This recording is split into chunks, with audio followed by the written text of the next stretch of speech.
नमस्कार दोस्तों। क्या अभी अब कभी सोचा है आपने कि दुनिया में इतनी ज्यादा प्रॉब्लम्स चल रही हैं। डॉलर 72 रुपए से 87 रुपीज हो गया है, लेकिन भारत के अंदर जो तेल के प्राइसेस हैं वो बढ़े नहीं हैं। आपने नोट भी नहीं किया होगा। कोविड आकर चला गया, दुनिया में तहस नहस कर दिया, युद्ध चल रहे हैं सभी ऑयल प्रोड्यूसिंग कंट्रीज में, तो भी तेल के रेट भारत में नहीं बढ़े, जबकि दुनिया में वो 3 गुना प्राइसेस हो चुकी हैं। क्या आपको वो दिन याद है जब हल्की सी फ्लक्चुएशन होती थी यूएस डॉलर के रेट में, और जो रेट है वो स्काई रॉकेट चले जाता था, ऊपर चले जाता था भारत के अंदर। और थोड़ी सी भी स्लाइट कोई प्रॉब्लम इंटरनेशनल मार्केट में आई तो भी तेल के रेट बढ़ाने पड़ते थे, या गवर्नमेंट को बचाने के लिए स्पेशली कांग्रेस की सब्सिडीज देती थी लाखों करोड़ों रुपए की। अब ऐसा क्यों हो रहा है कि इतना कुछ होने के बाद भी कुछ भी इंक्रीज नहीं हो रहा? और उस वक्त के जो न्यूज चैनल थे वो फ्लैश करते थे रेड अलर्ट कि भैया दुनिया खत्म होने वाली है, तेल के रेट बढ़ गए हैं। और जो कॉमन आदमी है उसे घूट पीना पड़ता था सबर का, और उसको एक्सेप्ट करना ही पड़ता था कि अपने मंथली एक्सपेंसेस अब बढ़ने वाले हैं। लेकिन something strange has been happening lately, जो आपने कभी सोचा भी नहीं होगा। Something unusual, something unexpected. और ये मास्टर स्ट्रोक है मोदी जी का 2021 से, कि जितना मर्जी डॉलर स्ट्रेंथन हो जाए, रुपी वीक हो जाए, पेट्रोल डीजल सीएनजी के प्राइसेस वो सरप्राइजिंगली स्टेबल है। कोई सडन प्राइस राइज नहीं है, कोई सब्सिडी नहीं दी जाती, और ना ही कोई पॉलिटिकल ड्रामा है। जबकि जो हमारे आसपास के कंट्रीज हैं, पाकिस्तान, श्रीलंका, यूरोप, इवन की बांग्लादेश, कोई कंट्री ले लीजिए, they are reeling under the fuel price shock. लेकिन भारत में बिल्कुल शांति है, काम है। The big question is how is this possible? Bharat की ऐसी कौन सी चीज है जो डिफरेंटली कर रहे हैं? ये कौन सा मैजिक स्टिक है? कौन सी मैनिपुलेशन है? या ये इकोनॉमिक पॉलिसी का मास्टर स्ट्रोक है? अब देखते हैं इसके 5-6 रीजन है। मैं आपको सबसे पहले बताता हूं रीजन क्या है। पहले बात तो ये ओल्ड स्टोरी देख लेते हैं। हमारा देश हमेशा ही ऑयल प्राइसेस के सामने हॉस्टेज बना हुआ को दिखाई देता था। 2021 से पहले एक ही चीज होती थी कि क्रूड ऑयल प्राइस को डॉलर के और रुपये के एक्सचेंज रेट के साथ देखा जाता था। उसी से हमारा फ्यूल बिल बनता था। अगर क्रूड के प्राइसेस पूरे दुनिया में इंक्रीज हुए या रुपया गिर गया तो हमारे देश में जो फ्यूल के प्राइसेस है वो इमीडिएटली इंक्रीज होते थे। गवर्नमेंट्स इस सारे बोझ को हैंडल नहीं कर पाती थी और उन्हें सब्सिडी देनी पड़ती थी। बिलियंस ऑफ डॉलर्स ऑफ जो हमारा टैक्स पेयर का मनी है वो सब्सिडी में वो चले जाता था ताकि फ्यूल प्राइसेस को कम रखा जाए। सिस्टम फ्रेजाइल था, और इसीलिए जो ओपेक कंट्रीज हैं, यानी कि जो ऑयल प्रोड्यूसिंग कंट्रीज हैं, वो हमारी जो अंदर की जियोपॉलिटिकल जो डिसीजन मेकिंग है उसको मैनिपुलेट करते थे। मोदी जी ने 2021 में बोला enough is enough, something needs to change. और वहां पर मोदी जी एक साइलेंट शिफ्ट लेकर आए, एक इनविजिबल इकोनॉमिक वेपन। जिसके कारण क्या हुआ? जिसके कारण यह हुआ कि इवन दो युद्ध हुए, रशिया यूक्रेन का वॉर आया, ओपेक ने प्रोडक्शन कट्स दिए 2023 में ताकि ऑयल के प्राइसेस शूट अप हो जाए। $30 से $80-90 हो गया। डॉलर की डोमिनेंस हमने इंक्रीज होती हुई देखी। लेकिन इस सारे होते हुए भी हमने ना तो पैनिक किया, ना कोई प्रोटेस्ट हुआ, ना ही फ्यूल प्राइसेस इंक्रीज हुए। इसका रीजन है एक combination of bold strategic moves by Modi government, जो लोगों ने नोटिस ही नहीं किया। सबसे पहला था टैक्स का ट्रिक। अब ये टैक्स ट्रिक क्या है? एक डायनामिक एडजस्टमेंट का एक तरीका बना दिया बिहाइंड द कर्टन। होता क्या था? पहले हम सब्सिडी देते थे ताकि तेल के रेट बढ़े नहीं, और अब हम एक स्मार्ट टैक्सेशन मॉडल को यूज करते हैं, यानी कि एक फ्लेक्सिबल एक्साइज पॉलिसी। होता क्या है? गवर्नमेंट ने एक एक्साइज पॉलिसी निकाल दी कि भाई तेल के ऊपर इतनी एक्साइज ड्यूटी हम लगाएंगे। जब ग्लोबल प्राइसेस कम होते हैं तो हमारा ये टैक्स हमारी जो प्राइस है उसको 100 रुपए, एक एग्जांपल लेता हूं कि हमारा जो तेल की प्राइस अगर 30 रुपए है इंटरनेशनली, तो हम उसके ऊपर 70 रुपए टैक्स लगाकर उसको 100 रुपए कब बेचते हैं। राहुल गांधी बड़ी बार बोलता है कि देखिए इंटरनेशनल प्राइस 30 रुपए है, गवर्नमेंट 70 रुपए इसके ऊपर टैक्स लगा रही है, प्राइसेस कम हो सकती थी। लेकिन आजकल नहीं बोल रहे, जब तेल का प्राइस ही 120 रुपए है लेकिन हम 100 रुपए बेच रहे हैं बिना सब्सिडी के, बिना सब्सिडी के। ये कैसे हो रहा है, इसके ऊपर राहुल गांधी कभी नहीं बोलेगा। अब होता क्या है, जब रेट इंटरनेशनली कम होता है हम टैक्स को बढ़ाकर उसकी प्राइस को स्टेबल कर लेते हैं, लेकिन जब इंटरनेशनली प्राइस इंक्रीज होती है तो हम एक्साइज ड्यूटी को कम कर कर प्राइस को उतना ही 100 रुपए पे ही रखते हैं। यानी कि दुनिया में प्राइसेस अप हो या डाउन हो, हमें ना तो सब्सिडी देनी पड़ती है, ना प्राइस को इंक्रीज या डिक्रीज करना पड़ता है।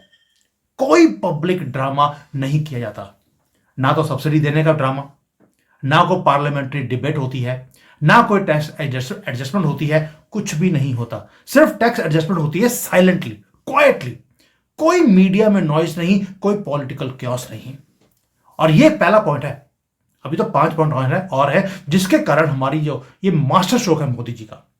एक तो डायनामिक टैक्स मॉडल ले लिया कि ग्लोबल प्राइस शॉक को हम अपने कॉमन आदमी तक वो शॉक को पहुंचाने की जरूरत ही नहीं पड़ती, वो एक शॉकर की तरह काम करता है, शॉक एब्जॉर्बर की तरह।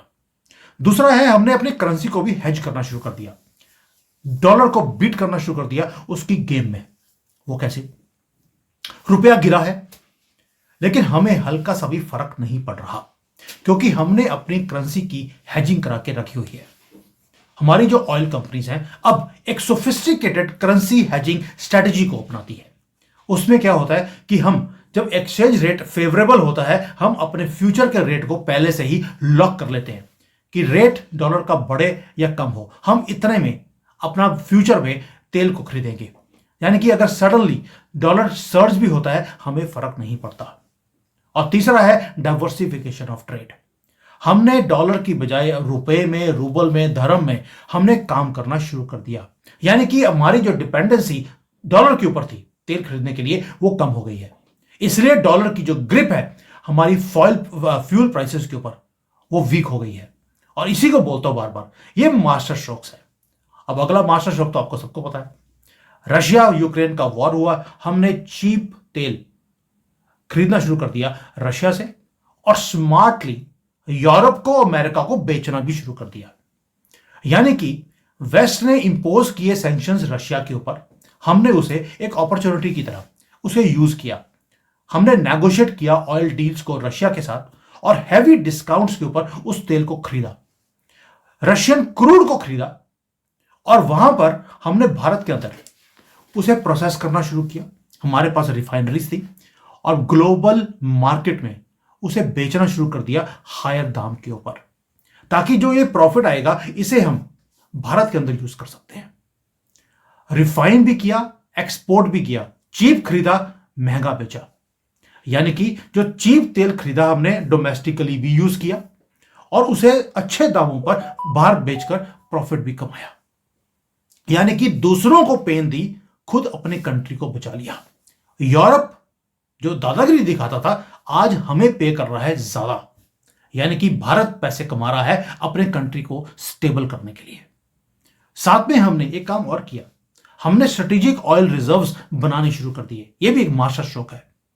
जब जब तेल के रेट कम होते हैं मोदी जी एक काम करते हैं, हम अपने रिजर्व्स को, यानी कि जो भंडार है तेल का, उसको इंक्रीज करना शुरू करते हैं ताकि तेल के प्राइसेस जो कम में मिल रहा है इसको बढ़ा दीजिए, स्टॉक को बढ़ा दीजिए। अगर हमारे पास 1 बाल्टी तेल पड़ा है उसको 10 बाल्टी इकट्ठा कर लिया। कई बार टेंडर भी निकाला गवर्नमेंट ने कि हम स्ट्रेटेजिक पेट्रोलियम रिजर्व्स को बढ़ाने के लिए हमें टैंकर चाहिए या स्टोरेज फैसिलिटी चाहिए। चाइना ने भी बिड किया था कि आपके रिजर्व्स को हम बिल्ड कर देते हैं। हमने कहा पीछे हट, तुझे ये नहीं बताएंगे कि हमारे पास रिजर्व्स कितने पड़े हैं। यानी कि हमारे पास अब एक बफर, एक स्टॉक पाइल पड़ा है जो कम रेट पे हमने खरीदा हुआ है। और जब जब ग्लोबल प्राइसेस इंक्रीज करते हैं हम पैनिक नहीं करते, हम उस रिजर्व में से तेल निकालते हैं और कंट्री में उसको रिमूव कर देते हैं, यूज करने के लिए निकाल देते हैं। और इसी को बोलते हैं स्ट्रेटेजिक मास्टर स्ट्रोक्स। साथ में हमने स्मार्ट बाइंग, इसी को बोलते हैं smart buying at a smart time. Business करने का तरीका मोदी जी ने चेंज कर दिया गवर्नमेंट का, यानी कि प्राइसेस कम है हम खरीद रहे हैं, प्राइसेस अप है हम रिजर्व्स को रिलीज कर देते हैं मार्केट में, और गेम चेंज हो रही है। यानी कि गेम है टाइमिंग की, गेम है स्ट्रेटेजिक सर्जिकल प्रिसिशन की। साथ में हमने एक काम और भी किया, अगर हमने अपनी डिपेंडेंसी तेल के ऊपर ही रखनी है तो कंट्री आगे नहीं चल सकती, हम फायर फाइटिंग में हमेशा ही रहेंगे ऑयल क्राइसिस के कारण। हमने क्या किया, हमने सोलर विंड में दुनिया के सबसे बड़े जो एनर्जी प्रोडक्ट्स है उसको लगाना शुरू कर दिया। इथेनॉल हमने बनाना शुरू कर दिया भारत में। अब 20% तो हम पेट्रोल के अंदर उसकी ब्लेंडिंग कर सकते हैं। इथेनॉल सस्ता होता है, 15-20 रुपए में उसकी मैन्युफैक्चरिंग हो जाती है, 100 में बिकता है। सीएनजी के ऊपर हमने काम किया, साथ में इलेक्ट्रिक व्हीकल्स, उसके ऊपर तेजी से काम चल रहा है। रिजल्ट क्या है कि हमारी जो ऑयल कंजम्पशन है वो कम होती जा रही है कंपैरेटिवली पहले के मुकाबले में। और भारत का एक प्लान है कि अगले 5 साल में हम ऑयल की कंजम्पशन को 0 कर देंगे। यानी कि अब हमारी जो ऑयल की डिमांड है वो इतनी इंटेंस नहीं है जितनी पहले थी। यानी कि हमारी पॉपुलेशन जितनी तेजी से इंक्रीज हो रही है, जितनी तेजी से हमारी एनर्जी की रिक्वायरमेंट्स या कंजम्पशंस इंक्रीज हो रही हैं, हमारा इंपोर्ट उतनी तेजी से इंक्रीज नहीं हो रहा, क्योंकि हमने डाइवर्सिफाई करना शुरू कर दिया। और दुनिया आज तक ये समझ नहीं पा रही कि हम ये सारा कुछ कर कैसे रहे हैं। एक चाय वाले ने ये बड़े बड़े धुरंधरों को हिला के रख दिया है। जो दूसरी कंट्रीज है जैसे पाकिस्तान है, उसके अंदर तो तेल की राशनिंग है कि आप 10 या 20 लीटर से ज्यादा आप खरीद नहीं सकते, गवर्नमेंट के पास पैसा ही नहीं है। यूरोप स्ट्रगल कर रहा है, अब को उसको तो अपने घर को हीट करने के लिए भी हीटिंग बिल्स इतने इंक्रीज हो गए हैं, किडनियां बेचनी पड़ रही हैं। जबकि भारत के अंदर सुख शांति है, कामनेस है। जो वेस्ट है हमेशा मोदी जी का मजाक उड़ाता है मोदी जी की नेशनलिज्म के ऊपर, बट यही फोकस है मोदी जी का नेशनलिज्म के ऊपर कि आत्मनिर्भर भारत मुझे बनाना है, स्ट्रेटेजिक ऑटोनॉमी अपनी कायम रखनी है और भारत को स्टेबल रखना है। कोई डिपेंडेंसी नहीं सब्सिडीज के ऊपर जैसे पहले होती थी। कांग्रेस के टाइम पर 1.5 लाख करोड़ रुपए की सब्सिडी अब जाकर मोदी जी पे कर रहे हैं। कोई रिलायंस नहीं है हमारी वेस्टर्न ऑयल पॉलिसीज के ऊपर, कोई इकोनॉमिक कोलैप्स नहीं है इवन जब ग्लोबल क्राइसिस चल रहे हों। और ये सारा कुछ लक के कारण नहीं हुआ दोस्तों, लीडरशिप के कारण हुआ है। अब आप बोलेंगे यार इतनी बढ़िया करते जा रहे हो मोदी जी की, जहां बनती है तो करते हैं और जहां पर क्रिटिसिज्म बनती है मैं वो भी करता हूं। दोस्तों यही होता है एक इन्फॉर्म्ड सिटीजन का काम। Where Modi ji has not performed we should openly speak, और जहां पर किया है वहां पर क्रेडिट देना भी चाहिए। अब आते हैं कि जो ये सारा कुछ मोदी जी ने किया, इसका बेनिफिट क्या हुआ। हिडन बेनिफिट्स हैं, ये मोर देन फ्यूल प्राइसेस है दोस्तों। स्टेबिलिटी जब आती है फ्यूल प्राइसेस के अंदर, उसके कारण कई रिपल इफेक्ट भी आते हैं। एक हमारा जो इन्फ्लेशन है वो कंट्रोल्ड है। कांग्रेस के टाइम पर वो हमेशा 10 या 15% इन्फ्लेशन रहता था, लेकिन भारत के अंदर अभी 4-5% से ज्यादा इन्फ्लेशन नहीं होता है। इकोनॉमिक ग्रोथ अगर आ रही है उसके कारण यही रीजन है कि हमारे पास इन्फ्लेशन नहीं है, फ्यूल के प्राइसेस स्टेबल हैं, पॉलिटिकल सिनेरियो स्टेबल है, तो उसके कारण इंडस्ट्री थ्राइव करती है, क्योंकि जो लॉजिस्टिक्स कॉस्ट होती है वो लो रहती है, और जो हमारे बिजनेसमैन है वो ग्लोबल मार्केट में कंपैरेटिव रहते हैं। पॉलिटिकल स्टेबिलिटी के कारण क्या हो रहा है कि कोई फ्यूल के राइट्स नहीं हो रहे, कोई सब्सिडी का बर्डन नहीं बन रहा, और ना ही बजट के अंदर कोई डेफिसिट आ रहा है। अब देखिए हमारा जो डेफिसिट है वो कम होता जा रहा है। क्यों? क्योंकि हमारी फ्यूल की प्राइसेस हमने स्टेबल रखी हुई हैं, और इसी के कारण एक साइलेंट इकोनॉमिक रेवोल्यूशन आ रहा है हमारी आंखों के सामने। देश भर में कंपनियां लग रही हैं, फॉरेन की कंपनियां आ रही हैं, और तरक्की का माहौल है। वो जो तरक्की आती है उससे हमारे पास पैसे मिलते हैं, जिससे हम और तरक्की कर सकते हैं कंट्री के अंदर। अब ये जो मोदी डॉक्ट्राइन है कि गवर्नेंस करनी है बिना हल्ला किए, बिना दिखाए कि देखिए हम आपके लिए, गरीबों के लिए हम ये कर रहे हैं वो कर रहे हैं, कुछ नहीं, जो कर रहे हैं साइलेंटली कर रहे हैं। इसलिए ये वीडियो बनानी जरूरी थी। ऑपोजिशन पार्टीज वो बार बार हल्ला करती हैं यानी कि दे स्टार्ट क्राइंग कि भी लिविंग कॉस्ट बढ़ गई है। लेकिन वो हमेशा बिग पिक्चर को मिस करते हैं कि लिविंग कॉस्ट बढ़ी है, फ्यूल प्राइसेस क्यों नहीं बढ़े, जबकि बढ़ने चाहिए थे। इकोनॉमिक क्राइसिस है, ग्लोबल वॉर चल रहे हैं और डॉलर तेज होता जा रहा है। लेकिन हमने बिना सब्सिडी के, बिना पब्लिक पैनिक के, बिना मीडिया फ्रेंजी के हमने चीजों को कंट्रोल में रखा। This is just smart policies, silent strategies और एक गवर्नमेंट जिसे पता है कि बिना बोले आपको एक्ट कैसे करना है क्वाइटली, और देश को बचाना है।